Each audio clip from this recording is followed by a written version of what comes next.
दोस्तों, कर्मों का हिसाब हर किसी को देना ही पड़ता है, चाहे इंसान कितना भी चालाक या ताकतवर क्यों ना हो, लेकिन कर्म कभी किसी का पीछा नहीं छोड़ते। दोस्तों, आज की यह कहानी बड़ी ही ज्ञानवर्धक और जीवन का मार्गदर्शन करने वाली है। यह कहानी हमें जीवन का सच बताती है और एक गहरा संदेश भी देती है। इसलिए आप इस कहानी को अंत तक अवश्य सुनें।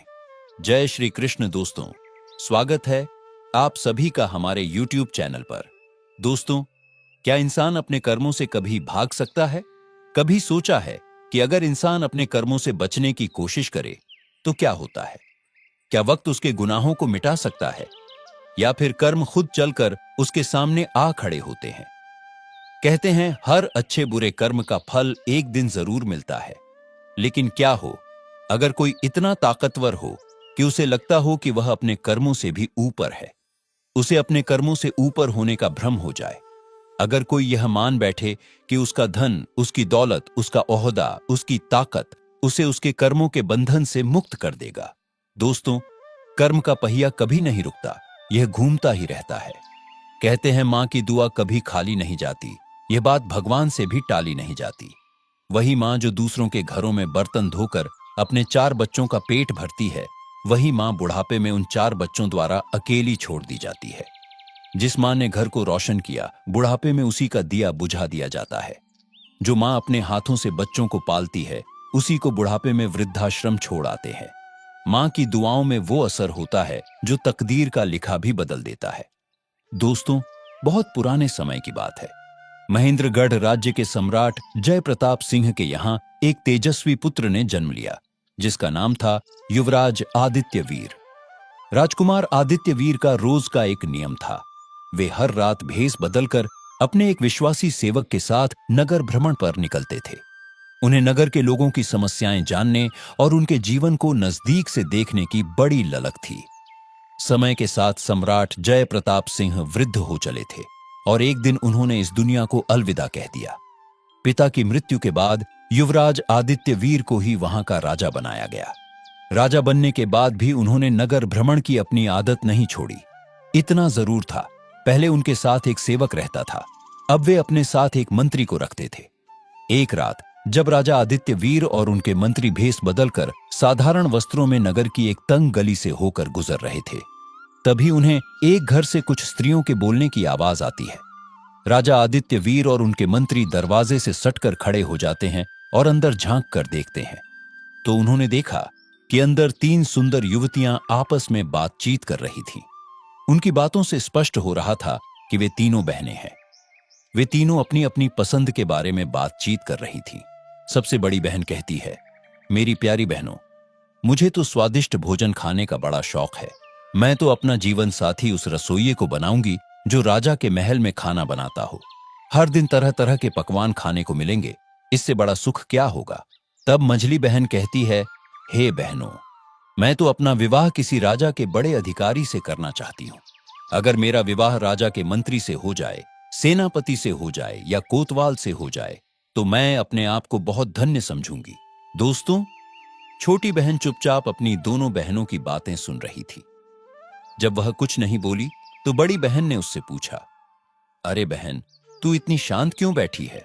हमें भी तो बता, तेरा क्या सपना है? तब छोटी बहन कहने लगी, दीदी, मेरी ख्वाहिश सिर्फ किसी सेवक या रसोइये से विवाह करने से पूरी नहीं होगी। मैं तो अपना विवाह राजा से करूंगी ताकि तुम दोनों के पतियों पर मैं हुक्म चला सकूं। और मैं चाहती हूं कि मेरे और राजा के मिलन से एक ऐसा पुत्र जन्म ले जो हंसे तो फूल झड़े, रोए तो आंखों से मोती टपके, जिसके एक ओर के केस सोने के हों और दूसरी ओर के चांदी के। बस यही मेरा सपना है। अपनी छोटी बहन की बात सुनकर दोनों बहनें खिलखिलाकर हंसने लगीं और कहने लगी, हे बहन, तू तो हमेशा पागलों की तरह बात करती हो। दोस्तों, राजा आदित्य वीर और उनके मंत्री दरवाजे के पास छिपकर उन तीनों बहनों की बातचीत ध्यान से सुन रहे थे। तीनों बहनों की बात सुनकर राजा को बड़ा आश्चर्य होता है। राजा ने तुरंत मंत्री से कहा, मंत्री जी, इस घर को अच्छी तरह से पहचान लो और कल सुबह इन तीनों बहनों को दरबार में बुलवा लो। मुझे इनसे स्वयं कुछ बात करनी है। अगले दिन राजा की आज्ञा अनुसार मंत्री ने उन तीनों बहनों को दरबार में बुलवा लिया। राजा ने देखा कि उन तीनों में से जो सबसे छोटी बहन थी, जो कह रही थी कि मैं राजा से विवाह करूंगी, वही सबसे अधिक सुंदर थी। राजा आदित्यवीर उसकी सुंदरता और गरिमा को देखकर मंत्रमुग्ध हो जाते हैं। उसके बाद राजा ने उन तीनों से गंभीर स्वर में पूछा कि कल रात तुम तीनों अपने घर में क्या बातें कर रही थी? साफ साफ बताओ। तुम तीनों की बातचीत कल मैंने स्वयं अपने कानों से सुनी थी। अगर तुम में से किसी ने भी झूठ बोलने की कोशिश की तो तुम्हें राजकीय दंड दिया जाएगा। अब ये बातें तो उन स्त्रियों के बीच की बातें थी, उन्हें भला वे राजा के सामने कह सकती थी। राजा ने जब उस रात की बातों के बारे में पूछा तो वे तीनों बहनें शर्मा गई। लज्जा के कारण कोई भी कुछ कह नहीं सकी।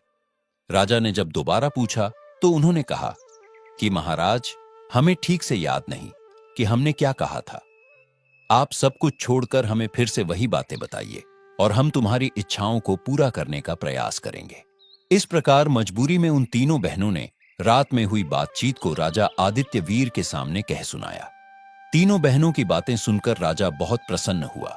राजा आदित्यवीर ने तुरंत राजमहल के रसोइये को बुलवाया और इन तीनों में से जो बड़ी बहन थी उसका हाथ उस रसोइये के हाथ में दे दिया और कहा, हे रसोइये, आज से यह स्त्री तुम्हारी पत्नी है। आज से तुम्हारा यह धर्म है कि तुम इसे स्वादिष्ट भोजन बनाकर खिलाओगे।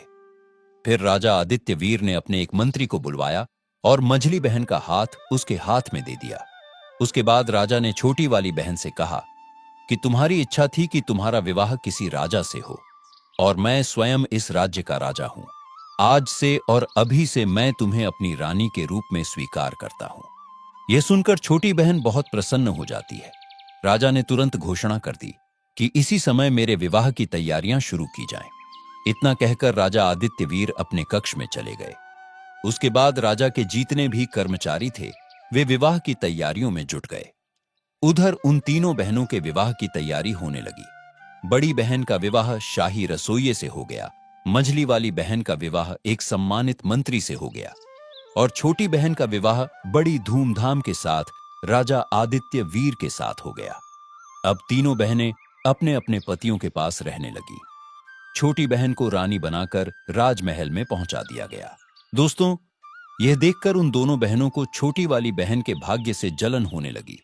जब भी वे दोनों बहनें आपस में मिलती तो इस तरह सोचती थीं कि हे बहन, छोटी वाली तो सचमुच रानी बन गई और हम अपनी इच्छा पाकर भी उसकी नौकरानी बनकर रह गए हैं। हमारी छोटी बहन इतनी कौन सी हूर की परी है? ऐसा क्या था उसमें जो राजा ने उसको अपनी रानी बना लिया? मझली बहन कहने लगी, बहन, बुरा तो मुझे भी लग रहा है। राजा ने उसमें ऐसा क्या देख लिया जो उससे विवाह कर लिया? कही हुई बातों का क्या है? व्यक्ति हर तरह की बातें सोचता है और करता है। मेरी समझ से तो छोटी वाली नहीं बल्कि तुम रानी बनने के योग्य थी। तब बड़ी बहन ने कहा, मुझे भी यह देखकर आश्चर्य होता है कि राजा की अक्ल पर क्या पत्थर पड़ गए थे जो उन्होंने उसे पसंद कर लिया। उससे तो तुम 10 गुना अच्छी थी। दोस्तों, इस प्रकार वे दोनों बहनें एक दूसरे को कोसने लगी और एक दूसरे की बुराई करके अपने दिल को तसल्ली देने लगी। लेकिन कई बार बात इतनी प्रबल हो जाती थी कि मन में विचार आता था कि हम उसकी बड़ी बहन होकर भी उसके नौकर जाकर की पत्नी है और वो हमसे छोटी होकर भी हम पर हुक्म जताती है। हम और हमारे पति भी उसी के इशारों पर चलते हैं। इस तरह की बातें करके वे दोनों बहनें दिन रात अपनी छाती को जलाती रहती थी। कई बार सोचती थी कि इसे किसी तरह खत्म कर दिया जाए। कभी मन में आता था कि ऐसा कुछ किया जाए जिससे राजा के दिल में इसकी इज्जत कम हो जाए, इसकी छवि गिरा दी जाए, तभी हमारे मन को शांति मिलेगी। और इसी उथल पुथल में वे दिन रात कोई ना कोई षड्यंत्र सोचने लगी। जब भी वे अपनी छोटी बहन से मिलने जाती थी तो अपनी हैसियत का ख्याल नहीं करती थी, बल्कि वह अपनी बहनों से इस तरह मिलती थी कि उन्हें ऐसा ना लगे कि वे अपनी बहन को कम समझने या नीचा दिखाने की कोशिश कर रही हैं। लेकिन छोटी बहन अपने दोनों बहनों से बहुत प्रेम करती थी। सभी लोग जानते थे कि दोनों बड़ी बहनें नौकरों की पत्नियां हैं और छोटी बहन रानी है। दोस्तों, कुछ महीनों के बाद रानी का गर्भ ठहर जाता है, यानी रानी गर्भवती हो जाती है। ये खबर पाकर राजा आदित्यवीर को बड़ी खुशी होती है।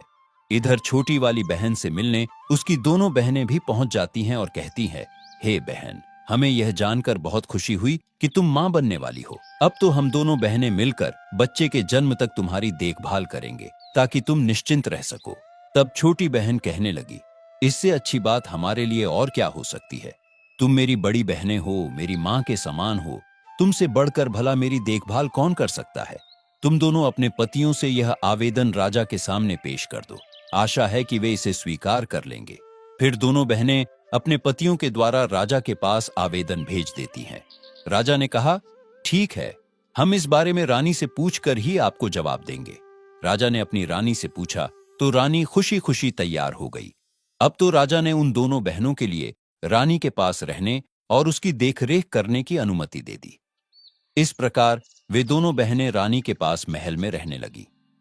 अब उन्हें अपनी चालाकी और दुष्टता का प्रदर्शन करने का पूरा मौका मिल गया था। उधर जैसे ही रानी के प्रसव का समय नजदीक आया तो दोनों बहनों ने सारी दास दासियों को वहां से हटा दिया। कुछ समय बाद रानी ने एक अत्यंत सुंदर और तेजस्वी पुत्र को जन्म दिया। जैसे ही उस मासूम बच्चे को उन्होंने देखा तो दोनों बहनों के भीतर की जलन और ईर्ष्या कई गुना बढ़ गई। उन्होंने चुपचाप उस नवजात बच्चे को महल के बाहर ले जाकर एक कंबल में लपेटकर एक लकड़ी के संदूक में रखकर नदी में बहा दिया और अपनी चाल को पूरा करने के लिए उन्होंने एक मरा हुआ कुत्ते का बच्चा कहीं से उठाकर उसे रानी के पास लाकर रख दिया। फिर पूरे महल में शोर मचा दिया कि रानी ने किसी इंसानी बच्चे को नहीं बल्कि एक मरे हुए कुत्ते के बच्चे को जन्म दिया है। यह खबर सुनकर महल के लोग स्तब्ध रह गए। इधर जब राजा आदित्य वीर को यह बात पता चली तो उनका गुस्सा 7वें आसमान पर पहुंच गया। राजा क्रोधित होकर कहने लगे, ऐसी स्त्री का मैं क्या करूंगा जो कुत्ते के बच्चों को जन्म देने वाली है। ऐसी औरत का मेरे जीवन में कोई स्थान नहीं। मैं तो इस रानी को मरवा दूंगा। राजा को ऐसा कहता देखकर मंत्री ने उसे समझा बुझाकर शांत किया। इधर वह संदूक बहता हुआ नदी के रास्ते राजा के बगीचे के पास आ गया। उसी बाग की रखवाली के लिए एक सिपाही तैनात था। उस सिपाही का घर भी वही नदी किनारे बना हुआ था। जब उसने नदी में जाते हुए एक लकड़ी के संदूक को देखा तो उसने उसे बाहर निकाल लिया। उसने वह संदूक खोलकर देखा तो वह चौंक गया। उसमें एक अत्यंत सुंदर तेजवान बालक लेटा हुआ था। उस बालक को देखकर वह सिपाही बड़ा हैरान होता है। वह कहने लगा, कौन निर्दयी होगा जिसने इस बालक को नदी में छोड़ दिया है। उस सिपाही ने ज्यादा सोच विचार नहीं किया कि बच्चा नदी में किसने डाला है, क्यों डाला है। उस सिपाही की भी कोई संतान नहीं थी, इसलिए वह उस बच्चे को उठाकर अपने घर ले आया और अपनी पत्नी से कहने लगा, भाग्यवान, देखो, आज भगवान ने हमें एक अनमोल उपहार दिया है। आज हमें भगवान ने एक बच्चा दिया है। बच्चे को पाकर उसकी पत्नी भी बड़ी खुश हो जाती है। उस दिन के बाद बिना किसी से चर्चा किए वह सिपाही और उसकी पत्नी उस बच्चे का पालन पोषण करने लगती है। समय बीतता गया और धीरे धीरे 1 साल गुजर गया। दूसरे वर्ष रानी ने एक और सुंदर पुत्र को जन्म दिया। इस बार भी उसकी दोनों बहनों ने वैसा ही कपटपूर्ण षड्यंत्र रचा। उन्होंने नवजात बच्चे को चुपके से महल से बाहर निकाला और उसे एक संदूक में रखकर नदी में बहा दिया और रानी के पास एक मरी हुई बिल्ली का बच्चा लाकर रख दिया। राजा आदित्य वीर को जैसे ही पता चला कि उसकी पत्नी ने एक बिल्ली के बच्चे को जन्म दिया है तो बिल्ली को देखकर उसका गुस्सा भड़क उठा। पूरे राजमहल में फिर से मातम छा जाता है। राजा इस बार रानी को मार देना चाहता था। राजा को अत्यंत क्रोधित देखकर उनके मंत्री ने फिर से उसे समझाया और रानी को मरने से बचा लिया। अब धीरे धीरे राजा और राजमहल के लोगों की नजरों में रानी के लिए सम्मान कम होता जा रहा था। उधर दूसरी ओर नदी में बहता हुआ वह दूसरा नवजात बच्चा भी उसी सिपाही को मिल जाता है जो पहले बच्चे को बचा चुका था। उस सिपाही ने दूसरा बच्चा भी ले जाकर अपनी पत्नी को दे दिया। फिर वे दोनों उसे अपने बच्चे की तरह पालने लगे। दोस्तों, फिर तीसरे वर्ष रानी ने एक और बच्चे को जन्म दिया। इस बार रानी ने एक बेटी को जन्म दिया था, लेकिन उसकी दोनों दृष्ट बहनों ने उस बच्ची को भी चुपचाप उठा लिया और पहले की ही तरह एक संदूक में बंद करके उसे नदी में बहा दिया और उन्होंने इस बार एक मरी हुई छछूंदर लाकर रानी के पास रख दी। संयोगवश वह संदूक भी बगीचे के सिपाही के ही हाथ लग गया। सिपाही और उसकी पत्नी ने उस बच्ची को भी पाल लिया। इधर महल में हालात और भी भयावह हो चुके थे, क्योंकि राजा मरी हुई छछूंदर को देखकर पूरी तरह क्रोधित हो गया। इस बार राजा आदित्य वीर अपना क्रोध नहीं रोक पाया। राजा सोचने लगा कि इस रानी की वजह से तो हमारी पूरे नगर में बदनामी हो गई है। सब लोग यही कह रहे हैं कि रानी तो कुत्ते बिल्लियों को जन्म देती है। लगता है कोई कुल कलंकिनी राजा के घर में आ गई है। अब तो मैं इसे जीवित नहीं छोड़ूंगा। इधर राजा की मंशा को भली भांति समझने के बाद में उस मंत्री ने हाथ पैर जोड़कर राजा से निवेदन करके रानी को मरने से बचा लिया। मंत्री ने कहा, महाराज, इसमें रानी का क्या दोष है? इसे जान से मारने के बाद भी आपके घर में बेटा बेटी नहीं हो जाएंगे। इसीलिए उचित यही होगा कि आप रानी को मारने की बजाय रानी के पास जाना छोड़ दें। राजा ने कहा, मंत्री जी, अगर तुम कहते हो तो मैं रानी को जान से नहीं मारूंगा, लेकिन उसे मैं ऐसी सजा दूंगा जो मृत्यु से भी अधिक पीड़ादायक होगी, और इस बार सजा के बारे में मैं तुम्हारी कोई दलील नहीं सुनूंगा। इसके बाद राजा ने नगर के मुख्य चौराहे पर एक जेल नुमा महल बनवाया। उसके बीचों बीच एक मजबूत लकड़ी का पिंजरा बनवाया गया, जिसमें रानी को बंद कर दिया गया। राजा ने यह आदेश करवा दिया कि इस चौराहे से जो भी निकल कर जाएगा वह रानी के ऊपर थूक कर जाएगा, और जो व्यक्ति ऐसा नहीं करेगा उसे भी ऐसी ही कठोर सजा दी जाएगी। राजा का यह आदेश सुनकर मंत्री का हृदय कांप उठा। वह सोचने लगा कि इस निर्दोष रानी को तो ऐसी सजा नहीं मिलनी चाहिए थी। इस सजा के योग्य तो इस रानी की दोनों बहनें हैं। दोस्तों, बेचारी निर्दोष रानी अब तो बिना करे की सजा पाने लगी। उधर वह रानी के तीनों बच्चे जो नदी में बहा दिए गए थे, अब उस सिपाही के घर में बड़े हो रहे थे। सिपाही और उसकी पत्नी ने उन्हें न केवल अपनाया, बल्कि पढ़ाई लिखाई, संस्कार और हर तरह की उन्हें विद्या सिखाई। धीरे धीरे वे सभी विद्याओं में पारंगत हो गए। समय बीतने के साथ वे तीनों बच्चे बड़े होते हैं, पर दुर्भाग्यवश कुछ समय बाद उस सिपाही और उसकी पत्नी का देहांत हो जाता है। तीनों ने मिलकर उनका विधिपूर्वक अंतिम संस्कार किया, और तीनों भाई बहन मिलकर उस घर में रहने लगे। दोनों भाइयों को राजा के यहाँ काम भी मिल जाता है, परंतु उनकी कभी राजा से भेंट नहीं हो पाई थी। एक दिन दोनों भाई शिकार खेलने जाते हैं। उनकी बहन घर में अकेली थी। उसके साथ में बस उसकी 2 सेविकाएं थीं। उसी समय उसके घर पर एक बूढ़ी मां आती है और उससे कहती है, बेटी, क्या कुछ समय के लिए मैं तुम्हारे यहां ठहर सकती हूं? तब लड़की ने कहा, बिल्कुल मां, आप निसंकोच होकर रहिए। उसने बड़ी श्रद्धा से उस बूढ़ी मां को बैठाया, उसे स्वादिष्ट भोजन कराया और पूरे आदर सत्कार के साथ उसकी सेवा की।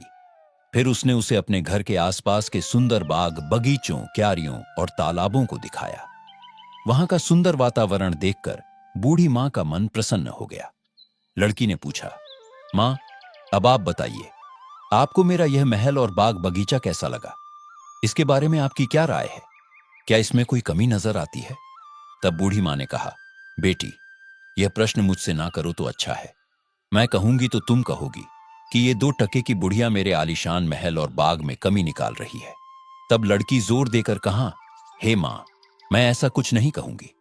आप जो कुछ भी कमी इसमें समझती हो वह निसंकोच मुझे बताओ, मैं उसे पूरा करने की कोशिश करूंगी। तब बूढ़ी मां ने कहा, बेटी, तुम्हारा यह महल और बाग सचमुच अनुपम है, पर अगर इसमें 3 और अद्भुत चीजें जुड़ जाएं तो यह संसार का सबसे सुंदर स्थान बन जाएगा। लेकिन उन्हें पाना आसान नहीं है, उनका मिलना बहुत कठिन है। इस पर लड़की ने कहा, मां, वो 3 चीजें क्या हैं? कृपया बताइए। तब बूढ़ी मां ने कहा, ध्यान देकर सुनो। पहली चीज है बुलबुल, जो इंसानों की तरह बोलती है। जब वह बोलती है तो उसके आसपास सैकड़ों हजारों चिड़ियां इकट्ठा हो जाती है और उसके स्वर में स्वर मिलाने लगती है। दूसरी चीज है एक गाने वाला पेड़। उसके पत्ते मोटे और चिकने होते हैं। जब हवा चलने पर उसके पत्ते एक दूसरे से रगड़ खाते हैं तो उनसे मधुर संगीत निकलता है। उस संगीत को हर कोई सुनने वाला मंत्रमुग्ध हो जाता है। और तीसरी चीज है सुनहरा पानी। उसकी बस एक बूंद भी किसी बर्तन में डाल दी जाए तो बर्तन खुद ब खुद भरने लगता है, और फिर उसमें से एक भव्वारा सा निकलता है जो कभी नहीं रुकता, क्योंकि वह पानी लौटकर उसी बर्तन में गिरता रहता है। बूढ़ी मां की बात सुनकर लड़की कहने लगी, मां, जब आपको इन तीनों अद्भुत वस्तुओं की इतनी जानकारी है तो तुम ये भी जानती होगी कि ये वस्तुएं कहाँ मिलती है। क्या आप मुझे यह बता सकती है कि ये वस्तुएं मुझे कहाँ मिलेगी? मैं इन्हें पाने की पूरी कोशिश करूंगी। तब बूढ़ी मां ने कहा, बेटी, ये तो मैं तुम्हें नहीं बता सकती, लेकिन इतना जरूर बता सकती हूं कि अगर कोई व्यक्ति यहां से उत्तर दिशा में सीधा चलता जाए तो 7 दिन की यात्रा के बाद जो पहला व्यक्ति उसे मिलेगा उससे पूछे कि यह वस्तुएं कहाँ मिलेंगी, तो वही व्यक्ति आगे का मार्ग बताएगा। फिर बूढ़ी मां कहने लगी, अच्छा बेटी, अब बहुत देर हो चुकी है, मुझे चलना चाहिए। दोस्तों, उस बूढ़ी मां को क्या मालूम था कि यह लड़की इतनी साहसी लड़की है कि अकेले ही उन रहस्यमयी वस्तुओं की खोज में निकल पड़ेगी। इसीलिए उसने विस्तार से वह सब कुछ बता दिया था जो उसे मालूम था। लड़की ने उस बूढ़ी मां की बताई हुई एक एक बात याद कर ली। इधर जब दोनों भाई शिकार से लौटते हैं तो देखते हैं कि उनकी बहन कुछ गुमसुम और उदास बैठी है। उन्होंने अपनी बहन से पूछा, बहन, क्या बात है? आज तुम कुछ परेशान लग रही हो। क्या तबीयत ठीक नहीं है या कोई बात तुम्हें खटक रही है? तब बहन ने कहा, नहीं भैया, ऐसी कोई बात नहीं है। तब भाइयों ने कहा, यह तो तुम झूठ बोल रही हो। तुम्हारा चेहरा साफ बता रहा है कि कुछ तो है जो तुम्हें बेचैन कर रहा है। हम जब तक सच्चाई नहीं जानेंगे तुम्हारे पास से नहीं हटेंगे। बहन ने जब देखा कि उसके दोनों भाई सच में बात जानने पर अड़े हैं तो उसने कहा, भैया, मैं तुम्हें इसलिए नहीं बताना चाहती हूं क्योंकि जो कुछ भी मैं कहूंगी उसे सुनकर तुम चिंता में और कष्ट में पड़ जाओगे और मुझे तुम्हें परेशान करना अच्छा नहीं लगता। लेकिन फिर जब तुम जिद कर रहे हो तो तुम्हें बता ही देती हूं। बहन ने कहा, भैया, हमारे पिता ने यह महल बड़े प्रेम से हमारे लिए बनवाया था। उन्होंने इसकी सजावट और सुंदरता में कोई कसर नहीं छोड़ी थी, लेकिन अभी भी इसमें कुछ कमियां हैं। किंतु आज मुझे 3 ऐसी अनोखी चीजों के बारे में पता चला है जिनके होने से यह बाग और महल और भी अलौकिक हो जाएगा। अगर वे 3 चीजें इस बाग में आ जाए तो हमारा महल अद्वितीय सुंदर हो जाएगा। ऐसा लगेगा मानो स्वर्ग ही धरती पर उतर आया हो। इसके बाद दोनों भाइयों ने अपनी बहन से पूछा, बहन, वे ऐसी कौन सी 3 चीजें हैं? हमें शीघ्र बताओ। तब बहन ने कहा, भैया, पहली चीज है एक विशेष प्रकार की बुलबुल जो मनुष्यों की तरह बोल सकती है और जब वह गाती है तो उसका गीत सुनकर हजारों पक्षी इकट्ठे होकर उसके स्वर में स्वर मिलाने लगते हैं। दूसरी चीज है एक मधुर स्वर उत्पन्न करने वाला पेड़ जिसके मोटे चिकने पत्तों से पत्ते रगड़ खाकर संगीत निकलता है। और तीसरी चीज है एक सुनहरा जल जिसकी एक बूंद से ही कभी खत्म ना होने वाला फव्वारा बन जाता है। बहन कुछ पल रुकी और बोली, बस इन्हीं की चिंता में डूबी हूं कि इन्हें कैसे प्राप्त करूं। इसके बाद दोनों भाइयों ने पूछा, बहन, अगर तुम हमें ये बता दो कि ये तीनों चीजें कहां और किस दिशा में मिलेंगी तो हम उन्हें ढूंढ कर लाकर तुम्हें देने का प्रयास करेंगे। दोस्तों, इस प्रकार अगले दिन सुबह होते ही उनमें से जो बड़ा भाई था वह अपने अस्त्र शस्त्र लेकर घोड़े पर सवार होकर वह तीनों चीजें लाने के लिए चल देता है। इधर बहन रोने लगती है और कहने लगी, भैया, मैं कितनी दुष्ट हूं जो अपने शौक के लिए तुम्हें मुसीबत में डाल रही हूं। मैं अपनी मांग वापस लेती हूं। मैं अब कभी भी इन चीजों का जिक्र नहीं करूंगी। तुम मत जाओ। तब बड़े भाई ने कहा, प्यारी बहन, एक बार कमर कसकर मैं पीछे नहीं हटता। अगर मैं नहीं जाऊंगा तो हमेशा मेरे दिल में यह बात खटकती रहेगी कि मैं डरपोक हूं। दोस्तों, जाते समय बड़े भाई ने अपनी बहन को एक खंजर दे दिया और कहा, बहन, इस खंजर को हमेशा तुम अपने पास रखना। जब तक यह ठीक है समझ लेना कि मैं सुरक्षित हूं, लेकिन अगर इसमें से खून की बूंदें टपकने लगे तो समझ लेना मैं जीवित नहीं हूं। यह सुनकर के वे दोनों भाई बहन उदास होते हुए कहने लगे, भैया, कृपया ऐसी खतरनाक यात्रा पर मत जाओ। ये सब बातें छोड़ो, हमें तुम्हारी चिंता है। लेकिन बड़े भाई ने उनकी एक भी नहीं सुनी। उसने फौरन अपना घोड़ा दौड़ा दिया और सीधे उत्तर दिशा की ओर चलता चला गया। चलते चलते उसने 10 दिन का सफर तय कर लिया। तभी उसे एक अजीब सा दृश्य दिखाई दिया। उसने देखा वहां एक कुटिया थी जिसके बाहर एक बूढ़ा पुरुष बैठा था। उसकी अवस्था बड़ी विचित्र थी। उसके बाल बर्फ जैसे सफेद थे। उसकी दाढ़ी, मूंछें और बाजुएं इतने बढ़ गए थे कि उसका पूरा शरीर ढक गया था। उसके हाथ और पैरों के नाखून बहुत बड़े बड़े हो गए थे, जैसे पंजों में बदल गए हों। उसने खुद को एक मोटे कपड़े से लपेट रखा था और उसके ऊपर उसके बाल पड़े हुए थे। यह दृश्य देखकर राजकुमार समझ गया कि वह कोई तपस्वी साधु है जो ऐसे दुर्गम और निर्जन स्थान में अकेला बैठा है। जरूर उन चीजों के बारे में यह साधु जानता होगा। राजकुमार घोड़े से नीचे उतरा और उसने उस वृद्ध साधु के पास जाकर प्रणाम किया। बूढ़े साधु ने प्रत्युत्तर में कुछ कहा, लेकिन उनकी आवाज राजकुमार को समझ में नहीं आई क्योंकि वे तपस्वी साधु पूरी तरह बालों से ढके हुए थे। राजकुमार ने तुरंत अपनी थैली से एक छोटी सी कैंची निकाली और कहा, हे तपस्वी महात्मा जी, आपके बालों के कारण आपकी वाणी मुझे सुनाई नहीं दे रही। यदि आप आज्ञा दें तो क्या मैं आपकी दाढ़ी, मूंछें और बालों को काट दूं? तपस्वी साधु ने इशारे से कह दिया, हां। इसके बाद राजकुमार ने उनके सारे बाल, दाढ़ी और मूंछें काट दी। अब तो तपस्वी साधु जी का चेहरा बिल्कुल बदल गया था। राजकुमार ने कहा, हे तपस्वी जी, यदि मेरे पास दर्पण होता तो मैं आपको अवश्य दिखाता कि बालों के कटने के बाद आप बूढ़े से जवान हो गए हो। राजकुमार की ऐसी बातें सुनकर तपस्वी साधु मुस्कुराया और बोला, पुत्र, मैं तुम्हारी सेवा से बहुत प्रसन्न हूं। बताओ, तुम इतनी दूर किस लिए आए हो? मैं तुम्हारी क्या मदद कर सकता हूं? तब राजकुमार ने कहा, हे महात्मा जी, मैं दूर दराज से सिर्फ 3 वस्तुओं की खोज में आया हूं। मैं उम्दा किस्म की बुलबुल, एक गाने वाला पेड़ और सुनहरा पानी लेने आया हूं। कृपया आप मुझे बता सकते हैं कि ये वस्तुएं मुझे कहां मिलेंगी? राजकुमार की बातें सुनकर वे तपस्वी साधु कुछ क्षण के लिए चुप हो गए। राजकुमार ने फिर से पूछा, हे साधु महात्मा, आप खामोश क्यों हो गए? कृपया कुछ तो बताइए। यदि आपको नहीं पता है तो आप मना कर दो। तब तपस्वी साधु ने गहरी सांस लेते हुए कहा, पुत्र, मुझे इन वस्तुओं के बारे में पता है, लेकिन मैं तुम्हें इसलिए नहीं बताना चाहता क्योंकि तुम्हारी सेवा के बदले मैं तुम्हें संकट में नहीं डालना चाहता। मैं नहीं चाहता कि मेरी सहायता तुम्हें मृत्यु की ओर ले जाए। जहां तुम जाना चाहते हो वहां का मार्ग बड़ा कठिन है। सैकड़ों लोग वहां गए पर कोई वापस नहीं लौटा। इसीलिए मैं तुमसे कहता हूं, जहां से आए हो वही वापस चले जाओ। राजकुमार ने कहा, हे महात्मा जी, मैं यहां पीछे हटने के लिए नहीं आया हूं। मैंने अपनी बहन को वचन दिया है और उसे निभाने के लिए चाहे मुझे अपना जीवन ही क्यों ना गंवाना पड़े, मैं पीछे नहीं हटूंगा। कृपया आप मुझे मार्ग दिखाइए, बाकी मुझ पर छोड़ दीजिए। आप मेरे युद्ध कौशल पर विश्वास रखिए। तपस्वी साधु ने कहा, पुत्र, यही तो मुश्किल है कि तुम्हें वहां युद्ध कौशल दिखाने का अवसर ही नहीं मिलेगा। तुम्हें जो शत्रु मिलेंगे वे सामने से मुकाबला नहीं करते हैं, बल्कि वे छिपकर वार करते हैं। तब राजकुमार ने कहा, हे महात्मा जी, मैं छुपकर वार करने वालों से भी निपटना अच्छी तरह से जानता हूं। आप बस मुझे वहां जाने का मार्ग बता दीजिए, बाकी सब मैं संभाल लूंगा। दोस्तों, तपस्वी साधु ने उसे बहुत समझाया, लेकिन राजकुमार अपनी जिद पर अड़े रहे।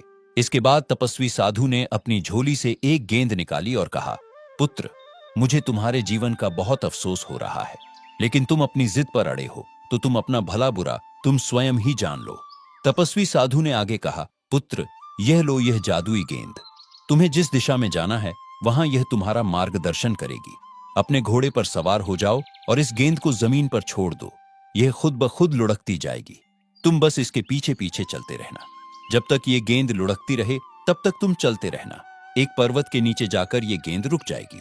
वही एक पेड़ से तुम घोड़े को बांध देना और फिर आगे पर्वत पर चढ़ने लगना। रास्ते में तुम्हें दोनों तरफ काले पत्थर नजर आएंगे। तुम उन पर ध्यान मत देना। इस दौरान तुम्हें पीछे से कई आवाजें सुनाई देंगी। तुम्हें कुछ धमकियां, कुछ गालियां सुनाई देंगी। फिर भी तुम उन पर ध्यान मत देना। अगर तुमने एक बार भी डरकर पीछे की ओर देखा तो तुम और तुम्हारा घोड़ा दोनों वहीं पर काले पत्थर के रूप में बदल जाओगे।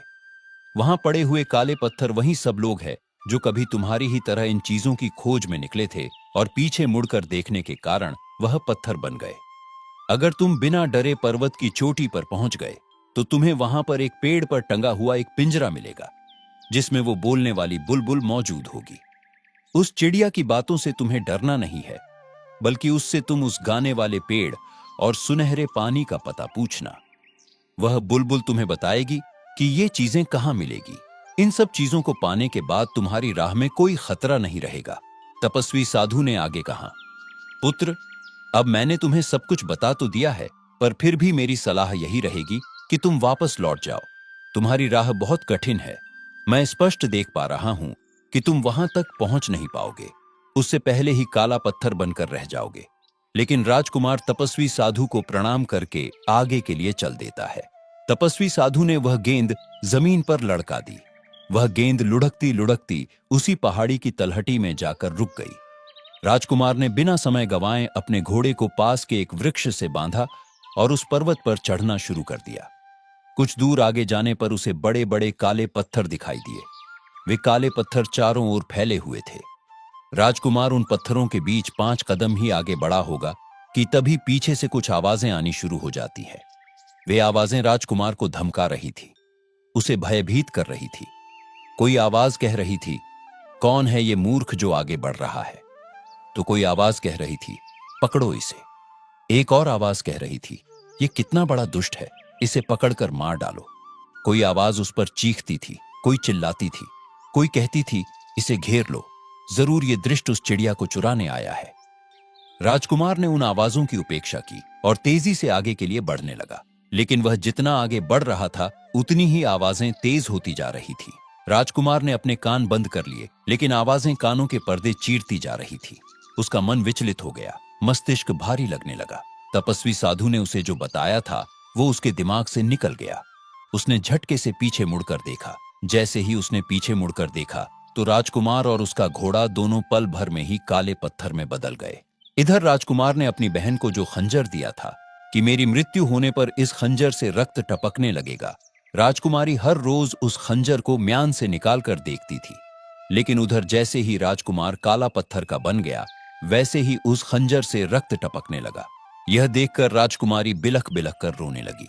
वह सिर पटक पटक कर कहने लगी, हाय मेरे भैया, मेरी नासमझी के कारण तुम्हारी जान चली गई। न जाने किस अपशगुनी घड़ी में वो कमबख्त बुढ़िया यहां आई थी। न वह यहां आती, न मैं इन चीजों की झंझट में पड़ती।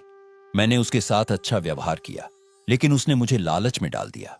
हे भगवान, अगर आप में जरा भी दया है तो मेरे भैया को सुरक्षित लौटा दो, चाहे उसकी जगह मेरी जान ले लो। अगर भाई ही नहीं रहा तो मैं उस बोलने वाली बुलबुल, गाने वाले पेड़ और सुनहरे पानी का क्या करूंगी। मुझे कुछ नहीं चाहिए, बस मेरा भाई चाहिए। बहन को इस तरह विलाप करते देखकर उसका दूसरा भाई भी रोने लगा। वह कहने लगा, बहन, अब आंसू बहाने से कुछ नहीं होगा। मैं जो कहता हूं तुम वो करो। मैं सच्चाई का पता लगाऊंगा कि भाई की मृत्यु किसी प्राकृतिक कारण से हुई है या किसी दुश्मन ने वार किया है। अगर किसी ने मेरे भाई को धोखे से मारा है तो मैं उसे जीवित नहीं छोड़ूंगा। भैया की मौत का बदला मैं जरूर लूंगा। बहन ने अपने उस दूसरे भाई को बहुत समझाया और उसे रोकने का प्रयास किया, मगर वह भी नहीं रुका। बहन बोली, भाई, मैंने एक भाई खो दिया है, अब तुम्हें भी खोना नहीं चाहती। हमारे बड़े भैया भी किसी से कम बहादुर नहीं थे, लेकिन फिर भी वह मुसीबत में पड़ गए। वह तो जाते समय अपनी कुशलता का हाल जानने के लिए खंजर भी देकर गए थे। तुम्हारा हाल मुझे कैसे पता चलेगा। तब छोटे राजकुमार ने अपनी बहन को एक मोतियों की माला दी और कहा, देखो बहन, इन मोतियों को ध्यान से देखो। इस माला के सारे मोती अलग अलग हैं। जिस दिन इनके मोती एक दूसरे से चिपक जाएंगे तो समझ लेना कि मैं भी इस संसार में नहीं रहा। इतना कहकर छोटा राजकुमार भी घोड़े पर सवार होकर चल देता है।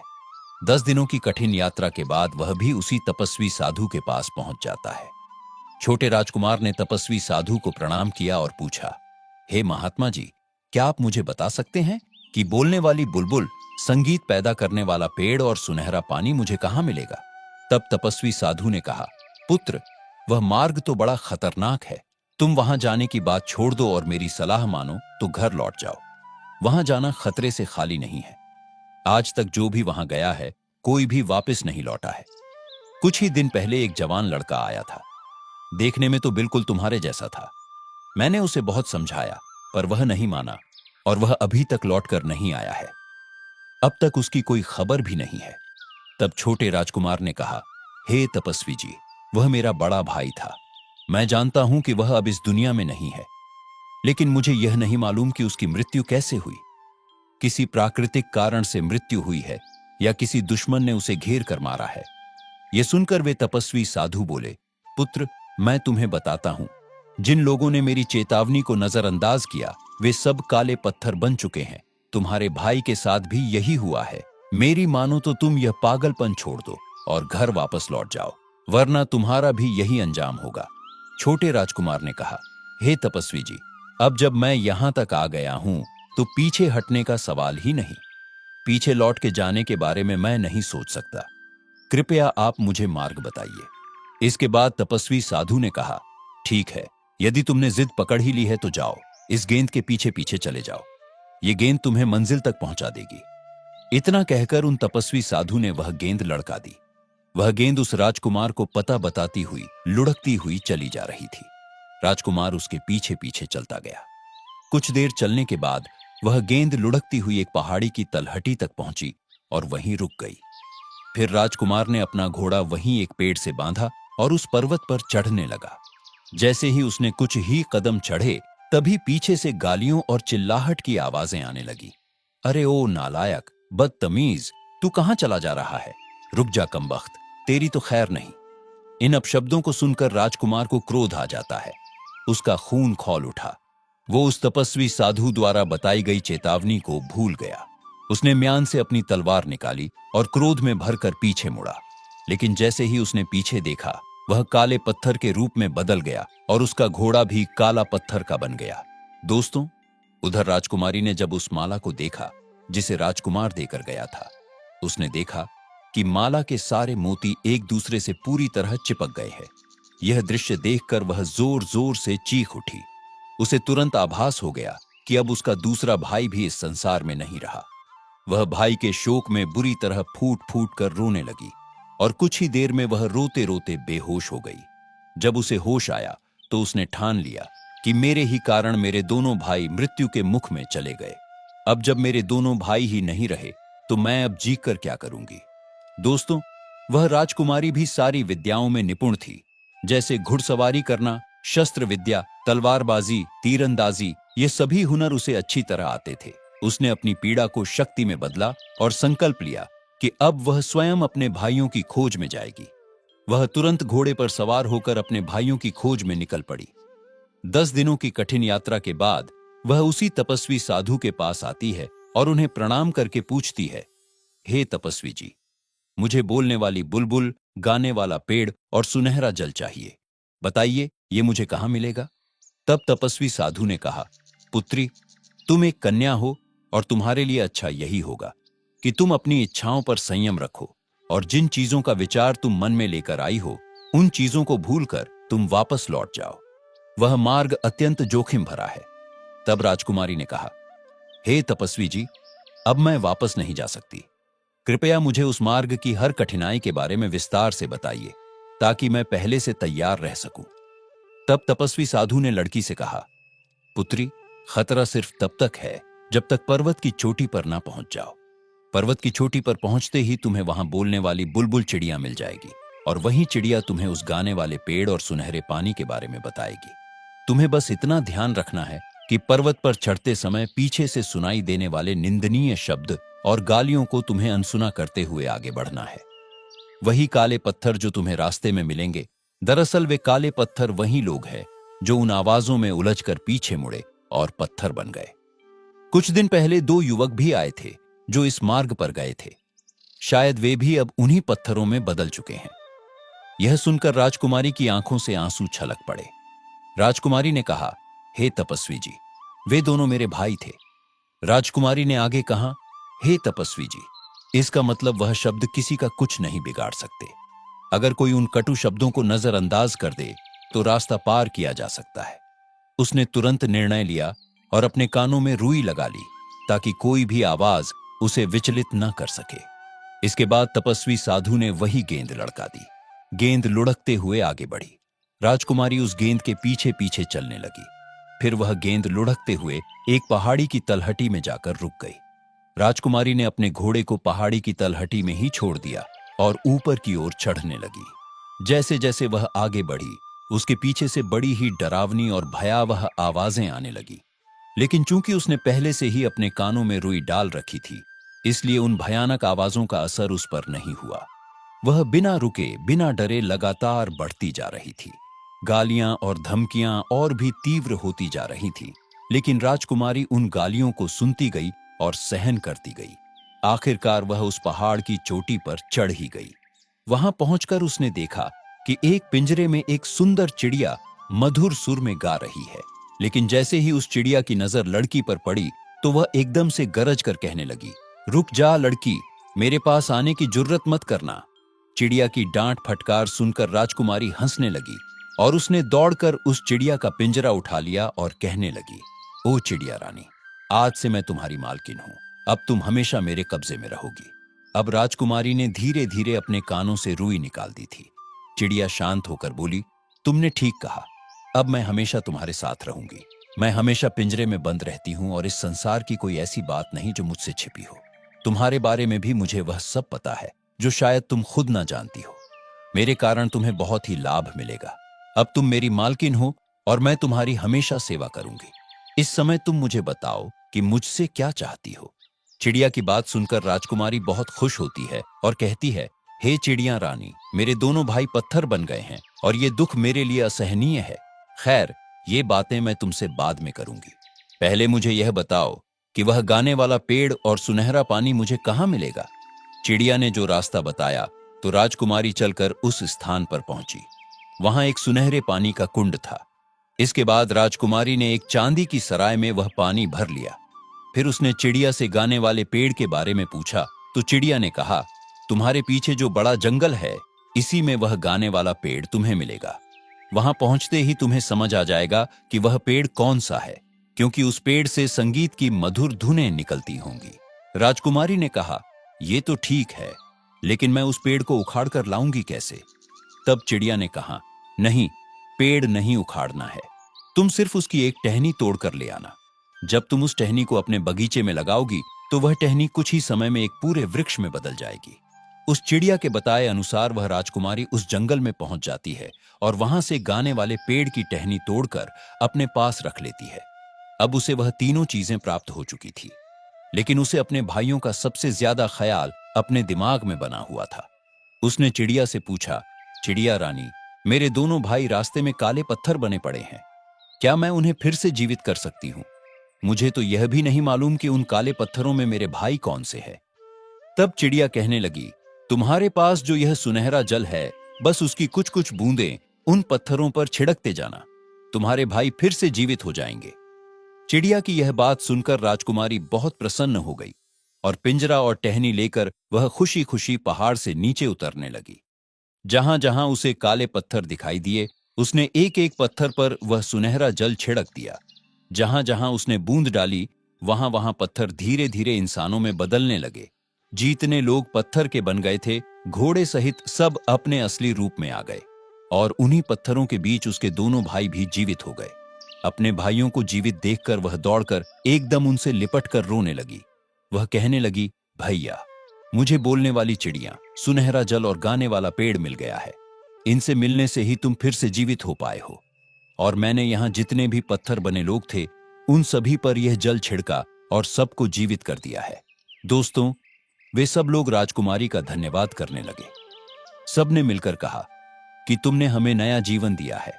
हम हमेशा तुम्हारे ऋणी रहेंगे और तुम्हारे हर आदेश का पालन करेंगे।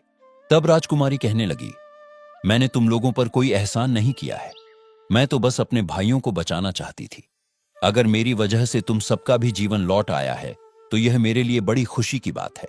अब तुम सभी अपने अपने घर लौट जाओ, अपने परिवारों से मिलो और नया जीवन शुरू करो। दोस्तों, फिर राजकुमारी और उसके दोनों भाई अपने अपने घोड़े पर सवार होते हैं। दोनों राजकुमारों ने एक एक चीज ले ली। एक ने गाने वाले पेड़ की टहनी ले ली तो दूसरे ने पानी की सीसी ले ली और राजकुमारी ने बोलने वाली चिड़िया का पिंजरा ले लिया। बाकी जितने भी लोगों को राजकुमारी ने जीवन दान दिया था, वे सब लोग उनके पीछे पीछे चलने लगे। राजकुमारी और उसके दोनों भाई जब तपस्वी साधु की कुटिया पर उनका धन्यवाद करने के लिए पहुंचे तो वे तपस्वी साधु अपनी कुटिया से गायब हो चुके थे। वह तपस्वी साधु केवल इसी एक कार्य के लिए वर्षों से उस स्थान पर विराजमान थे। उन तपस्वी साधु की सहायता से ही आज राजकुमारी को तीनों चीजें प्राप्त हुई थी। इसके बाद राजकुमारी अपने दोनों भाइयों के साथ खुशी खुशी अपने महल लौट आती है। उसके महल के बाहर उनके विशाल उद्यान के एक कोने में राजकुमारी ने बोलने वाली चिड़िया के लिए एक विशेष स्थान बनवाया। राजकुमारी ने उस चिड़िया का पिंजरा एक सुंदर पेड़ पर लटका दिया। जैसे ही चिड़िया ने अपनी मीठी बोली में गाना शुरू किया, आसपास के हजारों पक्षी आकर उसके साथ सुर में सुर मिलाने लगे। पूरा वातावरण जैसे संगीत से गूंज उठा। उसी बाग के एक हिस्से में, जहां थोड़ी दूरी पर जगह खाली थी, वहां राजकुमारी ने उस गाने वाले पेड़ की टहनी को लगा दिया।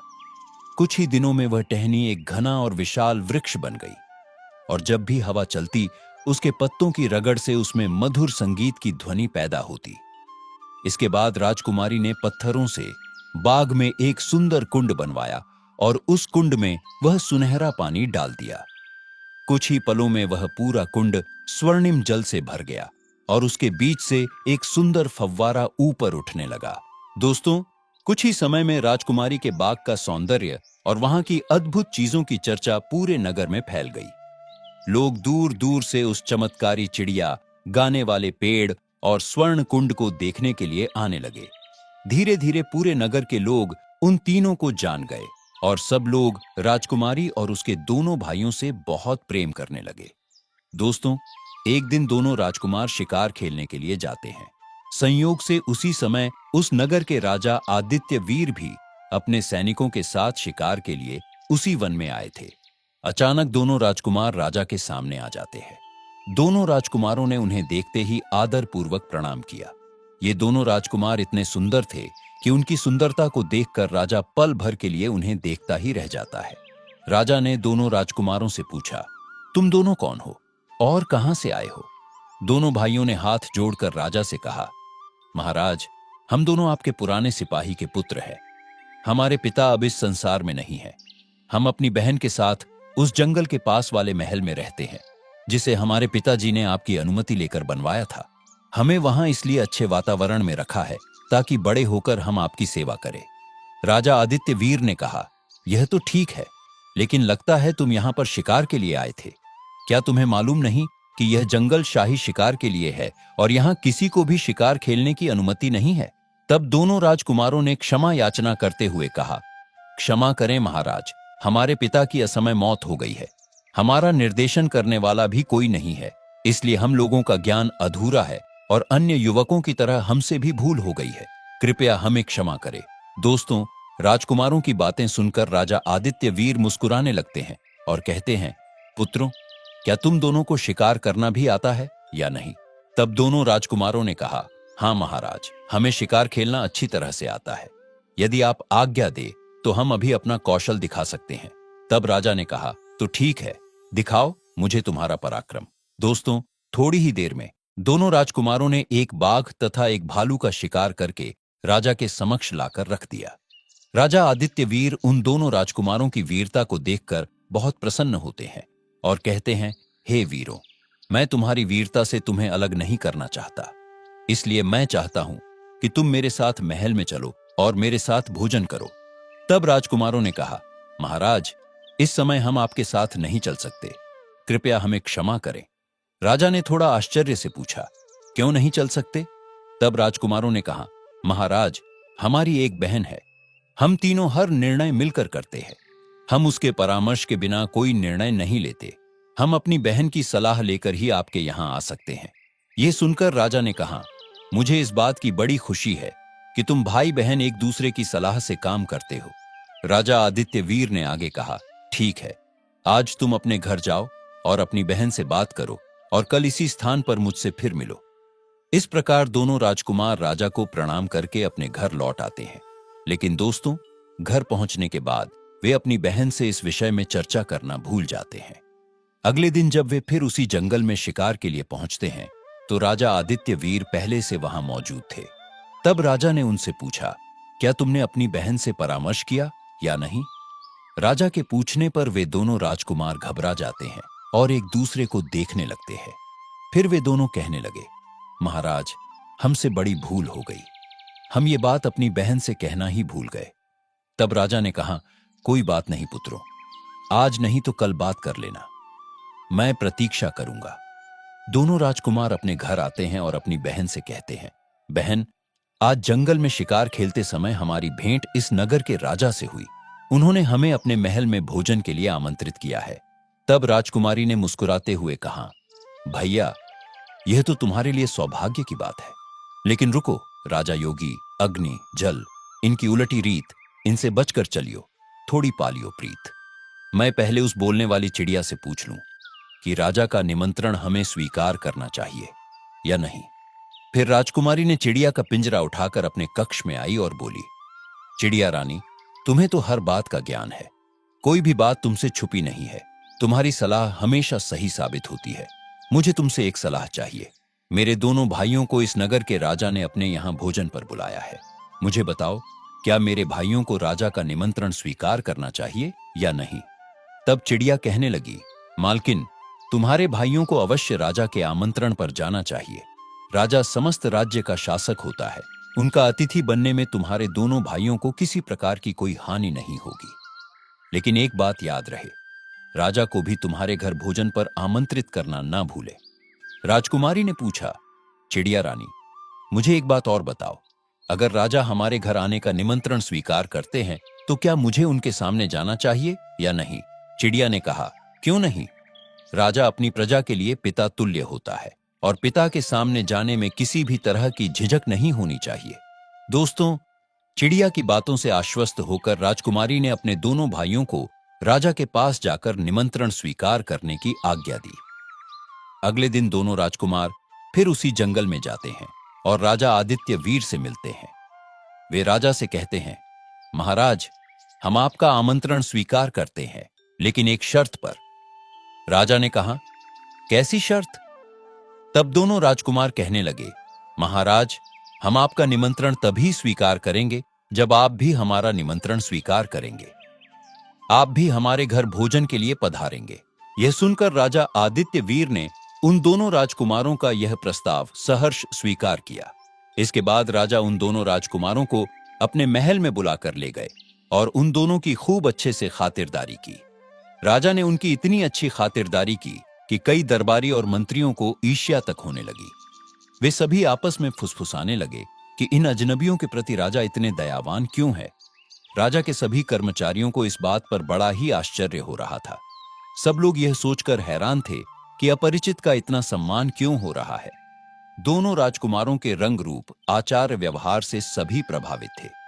वे आपस में बात कर रहे थे कि राजा ने जिस रानी को वर्षों पहले कारागार में पिंजरे में बंद कर दिया था, यदि उस रानी से संतान होती तो आज इतने ही बड़े युवकों के रूप में होती। दोस्तों, इधर जब राजा आदित्य वीर महल में आता है तो भोजन का समय हो जाता है। सेवक सेविकाओं ने स्वर्ण पात्रों में स्वादिष्ट भोजन परोसा। राजा ने दोनों राजकुमारों से आग्रह किया कि वे बैठकर भोजन करें। दोनों राजकुमार अत्यंत विनम्र और सुसंस्कारी थे। राजा ने उनकी कई तरह से परीक्षा लेकर देख लिया, लेकिन वे हर परीक्षा पर खरे उतरे। राजा मन ही मन सोचने लगे, यदि ये तेजस्वी और समझदार राजकुमार मेरे पुत्र होते तो मैं कितना सौभाग्यशाली होता। उनका आचरण, व्यवहार और बुद्धिमत्ता देखकर राजा का उनके प्रति आकर्षण बढ़ता जा रहा था। भोजन के उपरांत राजा उन्हें अपने मनोरंजन कक्ष में लेकर गए और देर तक बातचीत करते रहे। उनकी बातें सुनने से उनका जी नहीं भर रहा था। इसके बाद राजा ने गायन, वादन और नृत्य का कार्यक्रम आरंभ करने का आदेश दे दिया। शाही दरबार के सर्वश्रेष्ठ गायक और वादक बुलाए गए और उन्होंने अपनी श्रेष्ठ कला का प्रदर्शन किया। फिर नाच गाने का इंतजाम किया। नृत्यांगनाओं ने मोहक नृत्य प्रस्तुत किए और नाटककारों ने नाटक किए। ये कार्यक्रम कई घंटों तक चलते रहे। फिर शाम होने पर दोनों राजकुमारों ने राजा से विदा लेने की अनुमति मांगी और राजा से कहा, महाराज, अब आप भी हम गरीबों के घर में पधार कर हम पर कृपा करें। तब राजा ने उनका निमंत्रण स्वीकार करते हुए कहा, तुम्हारे घर आकर मुझे अवश्य प्रसन्नता होगी और मैं तुम्हारी बहन से भी भेंट करना चाहूंगा। दोस्तों, इस प्रकार दोनों राजकुमार अपने घर लौट आते हैं और अपनी बहन को सारी बात बताते हैं। बहन, राजा ने सबके समक्ष हमारा बड़ा ही आदर सत्कार किया और यह वादा किया है कि वह कल शिकार से लौटकर हमारे घर अवश्य पधारेंगे। अब हमें उनके स्वागत हेतु विशेष भोजन और व्यवस्था करनी होगी। तब राजकुमारी कहने लगी कि तुम चिंता मत करो, मैं बोलने वाली चिड़िया से सलाह लेकर सारा प्रबंध कर दूंगी। फिर राजकुमारी उस बोलने वाली चिड़िया का पिंजरा अपने कमरे में लेकर जाती है और चिड़िया से पूरी बात साझा करती है। तब चिड़िया कहती है, मालकिन, यह तो तुम्हारे लिए बहुत ही सौभाग्य की बात है कि स्वयं राजा तुम्हारे घर पधारने वाले हैं। तुम्हें उनके स्वागत सत्कार की समुचित तैयारी करनी चाहिए, किंतु मेरे कहने से तुम एक विशेष भोजन बनाओ। तुम खीर का गाढ़ बनाना और उसके ऊपर मेवा की तरह जगह जगह मोतियों को बिछा देना। तब राजकुमारी बोली, ये कैसा व्यंजन हुआ? ये तो हंसों का नाम तो सुना था कि मोती खाते हैं, पर राजा मोती खाएगा, ये समझ में नहीं आया। और इतने मोती मिलेंगे कहां? तब चिड़िया ने कहा, मालकीन, तुम इसकी चिंता मत करो। तुम्हारे बगीचे के पूर्व दिशा में एक पुराना पेड़ खड़ा है। उसी पेड़ की जड़ में तुम्हें मोती मिलेंगे। तुम उस पेड़ की जड़ को खुदवाना, वहां तुम्हें ढेर सारे मोती मिलेंगे। चिड़िया के कहे अनुसार राजकुमारी ने तुरंत 2 सेवकों को बुलाकर उस पेड़ की जड़ को खुदवाया। कुछ ही देर में एक सुनहरी संदूक बाहर निकली, जिसमें विविध प्रकार के आभूषण और अनगिनत सुंदर मोती भरे हुए थे। यह देखकर राजकुमारी का चेहरा खुशी से खिल उठा। दोस्तों, अब राजकुमारी को उस बोलने वाली चिड़िया पर बहुत अधिक विश्वास हो गया था। इसके बाद राजकुमारी ने महल की ऐसी सफाई कराई कि महल चमकने लगा। फिर दोनों राजकुमार सुंदर वस्त्र धारण करके अपने घोड़ों पर सवार होकर शाही शिकार वाले गांव में पहुंच जाते हैं।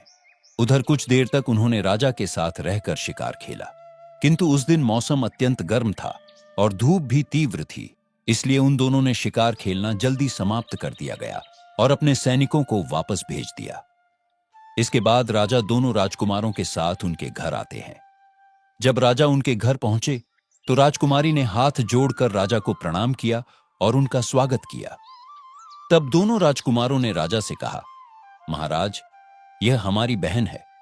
राजा ने स्नेहपूर्वक राजकुमारी के सिर पर हाथ फेरा और उसकी सुंदरता को कुछ पल निहारते रहे। राजकुमारी के चेहरे को देखकर राजा को कुछ याद सा आ रहा था कि उसकी सूरत जरूर किसी से मिलती जुलती है, मगर वे समझ नहीं पा रहे थे कि उसका चेहरा आखिर किससे मिलता है। उसके बाद राजकुमारी राजा को अपने घर के भीतर बुलाकर ले जाती है और उसे पूरा महल और बाग बगीचा दिखाने लगती है।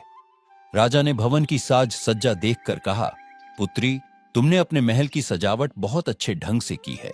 अब मुझे तुम अपना बाग भी दिखाओ, जिसकी मैंने बहुत प्रशंसा सुनी है। इसके बाद राजकुमारी राजा को अपना बाग भी दिखाती है।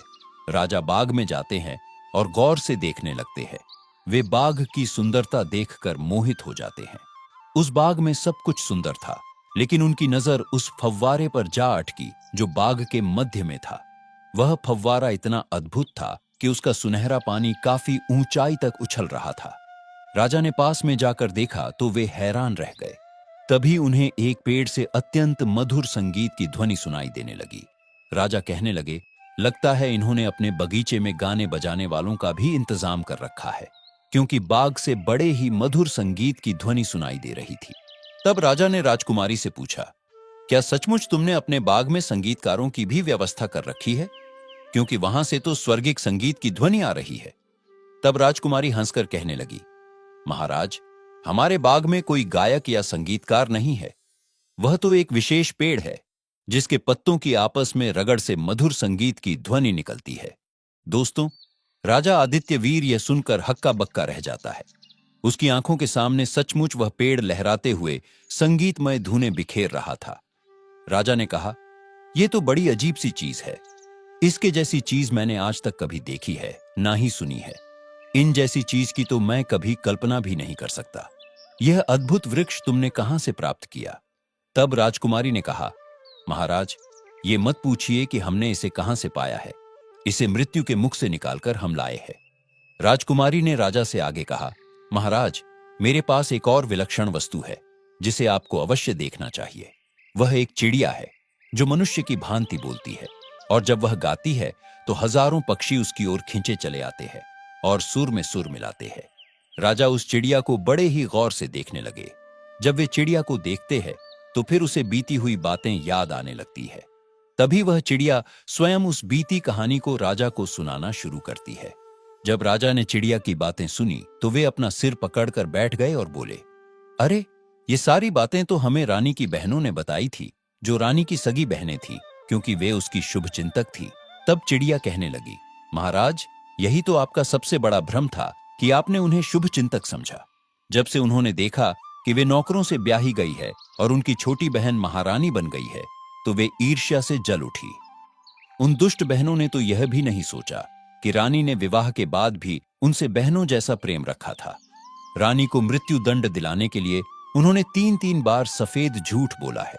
वह तो भला हो उस मंत्री का जिसके कारण रानी की जान बची है।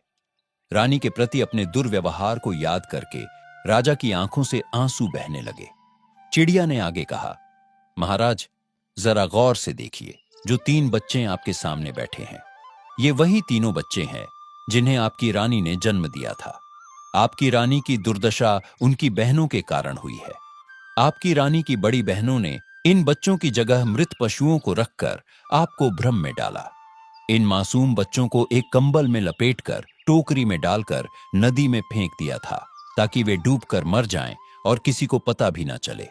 किंतु भगवान को इन्हें जीवित रखना था।